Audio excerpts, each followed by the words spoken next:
I've gotten a lot of follow-up questions from the step-up spring video I did, almost a year and a half ago.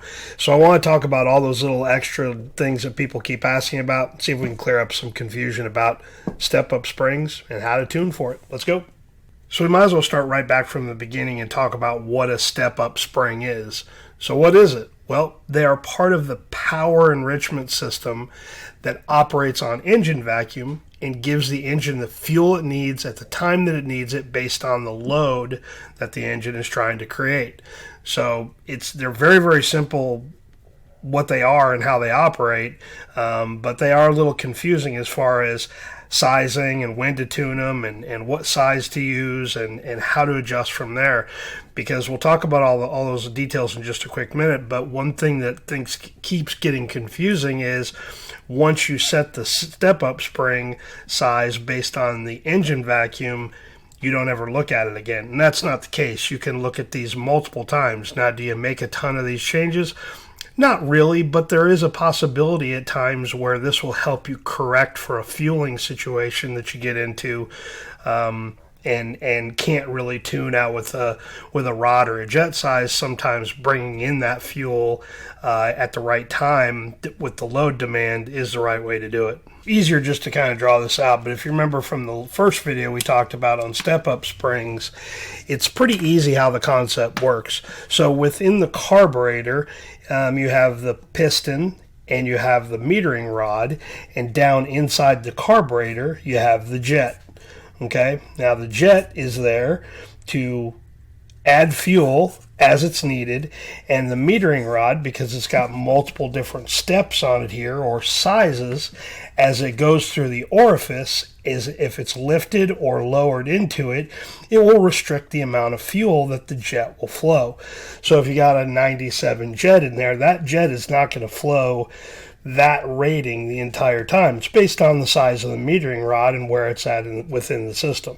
So what happens is when the spring is very tight and compressed, okay, when this is very, very tight and compressed down, because of engine vacuum is drawing the piston down, it will be in the wider side of the rod, meaning it's restricting the amount of fuel that is flowing into the jet. Okay, when the vacuum drops in the engine and the load increases, that spring goes back to its full size, kind of like it is there. Poor drawing, I know. But now that jet has the smaller part of the metering rod inside of it, so a greater amount of fuel will flow through the jet. Okay, very, very simple. Load increases, meets the resistance or the rating on the spring, the piston releases, it goes into the smaller part of the rod, and more fuel goes through. Very, very simple how that works. So that's the general idea of how those work. Again, there's multiple different springs. We're going to talk about the rating and what all that means, because I think that's where folks get the most confused as to how to select the step-up spring and when to go back and change that. So let's take a look at that now and talk about the spring ratings and the different types and how to select which one goes in your engine. Let's just really quickly talk about the obvious again. Before you make any adjustments to the carburetor, there's some things that need to be right. Now, carburetors just don't go out of tune. If the engine or drivability changes, there is something that is changed within the system, and it's not the adjustments on the carburetor unless you've changed them yourselves. So it's likely something else. Ignition timing, fuel filters, poor fuel quality, dirty carburetor. There's a lot of, maybe there's something broken, spring, or the choke isn't set right. There's a lot of little things that it could be. So make sure you check all those things first before you start making changes to it. Ignition timing is big. Don't follow the Chilton manual recommendation from 1968 on that small block Chevy for 6 degrees before top dead center. That's no longer applicable with today's fuels. We've got garbage fuels with the ethanol additive. They typically need a lot more timing. I usually start at least 12. And I'm down here closer to sea level, so the higher you go up in elevation, the more that timing is going to change. Fuel pressure on the Edelbrock carburetor, remember we're talking about 4.5 to 6 psi is the range that it works in. So make sure you've got a regulator, a gauge, and that you can set that pressure and start tuning that from there. Again, we've talked about fuel pressure quite a few times. It's not just set at 1 psi and you'll never adjust it again. You may drop that down to 5.5 to 5. All depends on what the engine wants. If it doesn't want a lot of pressure, then don't give it to it. And that's what the regulator is designed to do, is you to give one more tuning spot within that system. So remember, nothing you do on this carburetor is going to matter until everything else is right. Fuel system and timing are the two biggest ones, keys that people overlook before they start making changes to the carburetor. So now let's talk about the springs themselves. Okay, so let's quickly go over the springs that come in this. Now, the orange spring is the stock spring. It comes in all the Edelbrock carburetors, so that's the factory calibration. And you get these 4 other ones when you buy a calibration kit. So the calibration kit's always the best way to go because it comes with all of the springs in it. Not that many. That would be kind of like a record, but comes with all the different spring sizes that you need in a pair in the calibration kit, so it's just better to buy it that way. You got a silver, pink, orange, yellow, and blue spring. Now, each one of these has a slightly different rating to it. The silver, or the plain spring, is rated at 8 inches of vacuum or mercury. Pink is 7. Orange is at 5. Yellow is 4. And blue is 3. So here's where folks get confused. If they're trying to delay when the spring or when the piston is going to be up and out of the jet, a lot of times they'll say, well, I'll put the biggest spring in and I'll put the silver spring in. What you are doing at that point is, if you go with the silver spring, you will open it quicker.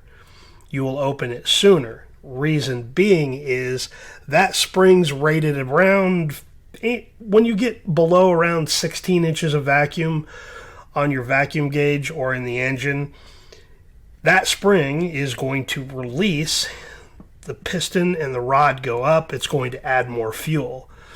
So if you're looking to delay how much fuel is going into the engine, you'll use a smaller spring. Now in just a second we'll go out to the GMC. I'm going to show you all of these, what the orange spring looks like, what the silver and what the blue looks like, and we'll talk about a couple of issues that occur when you've got the wrong spring in there. But that's how you have to think about it, is the bigger the number, the quicker it's going to deliver fuel. The smaller the number, the slower it's going to. Because if you get down here to this one that's at 3, anything around 5 or 6 inches of vacuum, that's when it's going to release a spring. Piston goes up, adds more fuel. Because the engine vacuum, as it drops, especially if you're rolling into it very slightly, it's not going to drop from that 15 or 20 or 12 inches of vacuum, whatever you're getting when you're cruising down the road. If you just roll into the throttle gently, it's not going to release that spring instantly. So it will if you've got the lighter or the heavier rated spring in it. But it takes a little bit longer to get down to that one because you have to get to 5 or 6 inches of vacuum or under before that releases out of there. So I think let's go do that. Let's go fire up the truck, and then I'll show you each one of those springs in operation, and I think it'll make it a little bit easier to understand that concept. Okay, I've got the covers off so you can see when we hit the throttle, the piston will bounce up. You can kind of see that. That's what it's doing, it's releasing. So now let's remove those, put in a different spring. Okay, first thing we're going to do is we're going to remove the stock orange springs out of the carburetor. And the reason being is that's the factory calibration. It's not the spring that's going back in the carburetor. But we'll show you a couple of different options. So let's remove those, and we're going to add the silver spring to it. Now remember, we talked about that one will release sooner and quicker. You can kind of see that when we get ready to start the engine up. The piston will bounce inside of its chamber and be very erratic. This is a very common condition, and one of the questions that I get asked fairly frequently is, I've got a ticking sound in the carburetor, I don't know what's going on. And a lot of times that's the first question I'll ask is what step-up spring you have in there. They'll usually go, what does that matter? Well, because if the vacuum is not powerful enough to hold that spring down, or if it's not rated correctly for what your idle vacuum is, you will get a ticking sound as the piston bounces up, strikes the cover.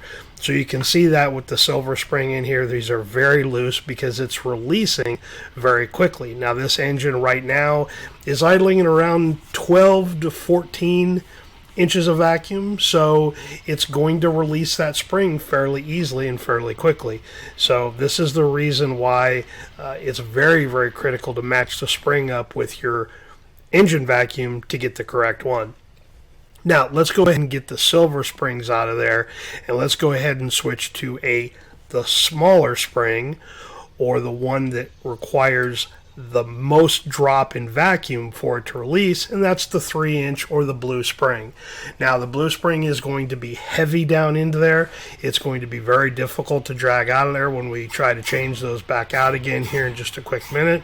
So it's very, very interesting to see that when you snap the throttle with the blue spring, it takes a lot more oomph to get it moving. If you heard on the 8-inch spring or the silver plain spring, a little bit of a growliness there when we tried to get up in some RPM.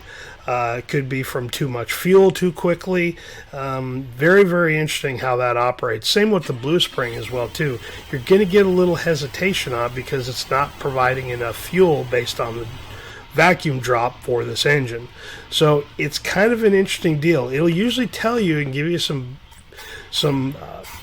audible signal to tell you, hey, something's jacked up here. You may need to want to look at me. So very, very cool how this all kind of goes together. Now, here's one question that I get asked also very frequently, and my first question back to them is always, why the heck would you want to do this? Can this engine run and operate without the pistons and step-up springs and rods in it at all? Answer to that is yes. It will idle just fine. Remember, the step-up spring is a power enrichment system. It is there to help off idle, and in those conditions where load is being applied to the engine, vacuum drops, releases the spring based on the rating, and starts to meter more fuel through the jet in the main metering circuit, through the booster, into the engine. Yes, you can run without it, and we will do that at a later date. We'll actually drive, we'll look at AFR, look at some drivability, see how horrible it is, because it's going to be metering fuel, a lot of fuel, and because there's no piston and metering rod to meter how much fuel is going through there. So if you need a ton of fuel, that would be a way to do it. But yes, will it idle and will it drive around and cruise? Yeah, but it's going to be pig rich and not very fun. So that's what we're just showing here, that yes, you can. Now, I'm going back in with a pink spring for this engine. I've been playing around quite a bit with the timing and a little bit of the vacuum on it as well too. Idle mixture, we got it around that 12 to 14, somewhere in there. And the pink spring is the closest one that kind of matches up to it. So just wanted to show you all those in detail. I want you to see the silver spring bouncing around in there at idle without any throttle being applied to it. I wanted you to see the blue spring and listen to the engine. If you can kind of hear some of that change when we take all of the rods and springs and piston out. I wanted you to hear the vacuum drop when we actually put it back in there, because it's not pulling fuel through there that it doesn't need. So again, if you listen to a carburetor, and remember, you'll hear guys say, well, I always tune a carburetor by ear. Well, you kind of can a little bit, and this is one instance where listening to the carburetor while you're doing the tuning process will help you to determine what the best case scenario is for it and what it's doing. So if you make a change and it's not quite right, drops the RPM too much, raises it too high, who knows what it is. You get the ticking sound, you get some little bit of hesitation or stutter or a little backfire through the carburetor for a lean condition. Whatever the case may be, the engine will tell you what's going on. It'll tell you if something's wrong if you listen and if you pay attention. Here's another interesting question that comes up again frequently. It's typically right around, some say they've got 20, 22 inches of vacuum at idle, and there's no step-up spring to match that. Remember, the plain spring is rated at around 16 inches of vacuum is when it'll release, 15 to 16 in the plain or the silver spring.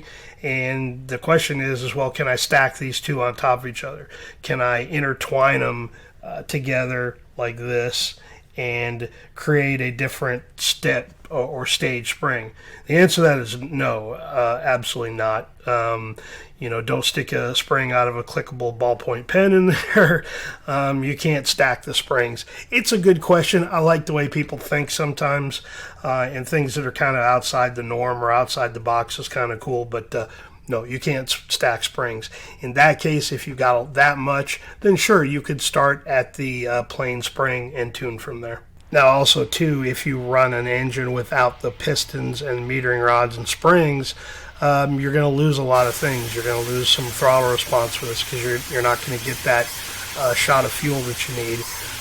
Loss of fuel economy, if that's something you're keeping track of. You can run a smaller jet inside the carburetor, but Edelbrock doesn't make them small enough to change that orifice size drastically enough based on the restriction that the metering rod puts into that jet to get down to where it needs to be. So yeah, you could try a smaller jet on there, especially if you're trying to do something at more wide open throttle, more on a race application. I could see trying it. But you're generally going to run really rich with that, and we will show that, like I said, on a later date. It's just generally a bad idea. Don't do it. Now, we talked a few minutes ago about changing the step-up spring, and your initial choice in spring may not be the last one that goes in the carburetor. Well, how would that change? So let's use that as an example. Let's say you've got that 20 inches of vacuum at idle, or 18, 17, somewhere in there. It's a fairly high amount of vacuum. And you go with the plain spring in there, which is 8 inches, what it's rated at. So around 16 is when it will release and start metering fuel. Well, let's say that as you're driving, you're cruising, and you start rolling into the throttle, and the step-up spring engages, and that power circuit comes into play and starts dumping fuel into the engine. Maybe it's too much. Really depends on a lot of factors: camshaft, intake manifold, timing, compression ratio, a lot of different factors that come into play there. So it's always hard to say that is always definitively going to be the only spring that you'll use. You may need to drop down. You may need to change that, delay it a little bit, bring in that fuel a little bit later. Same can go the other way. Let's say with the orange spring, which is rated at 5 inches, which generally means around 10 inches of vacuum, that's what's going to activate it. Maybe you decide that, you know what, that orange spring's okay, but I really need the fuel a little quicker. Well, maybe you go up a step and go to the pink spring. Remember, the higher the numerical number on the spring, the sooner it's going to release and drop fuel, because if you start at 20 inches of vacuum, and as load increases and the vacuum starts to drop, you're going to pass 15, 16 inches of vacuum way before you're going to pass 10 or 5 or 6 or whatever it is. So that's what the tuning side of it is. Sometimes that makes it very, very simple and very easy, because you can change the rod and jet size. The spring is going to tell it when to deliver that fuel. Rod and jet sizes are going to tell how much. That's a timing side. So that's one of the critical points why an AFR gauge is so critical. We've talked about it quite a bit over the years of why it's such a great tool. It's because it quickens this process up. If you make a spring change and it's right, well, AFR is going to show you really quickly, or it starts to get better. If it gets worse, it's also going to show you that as well. It's going to get you into more of a lean condition, too much of a rich condition, whichever the case may be. But the step-up springs are a great little tuning tool, and it's one that people don't talk about that much. The step-up spring is one that's probably my biggest go-to, and people usually go, are you going to change the rod or jet size in it? Or are you going to follow the tuning chart and go to a different one? Sometimes I just change the spring because it's the timing of it. And maybe the rod and jet size is correct. We just need to deliver it quicker or delay it. So great little tuning tool. Very, very cool how it works out. But just think through that. And again, AFR will help you go through that much quicker. Well, I hope that answered some additional questions about the step-up spring and how to use it, how to tune it, and what happens when you change those and what goes on inside the carburetor. It's a great little tool, and like I said, it doesn't get used that frequently, or I don't think, because maybe it's just not understood that it just doesn't get utilized correctly. So always think of that when you're going through your tuning process. It's a lot of fun to kind of play with it, see what happens, and again, having a tool to read that and see what those changes look like instantaneously with an AFR gauge is pretty doggone cool. So if you got any questions about step-up springs, how to tune them, how to change them, how to get the right rating for your engine, and how to start using that process, don't hesitate, leave them down below. I certainly appreciate that. Give me a like on the video if you thought it was cool. And yeah, if you haven't subscribed yet, I hope I earned your subscription.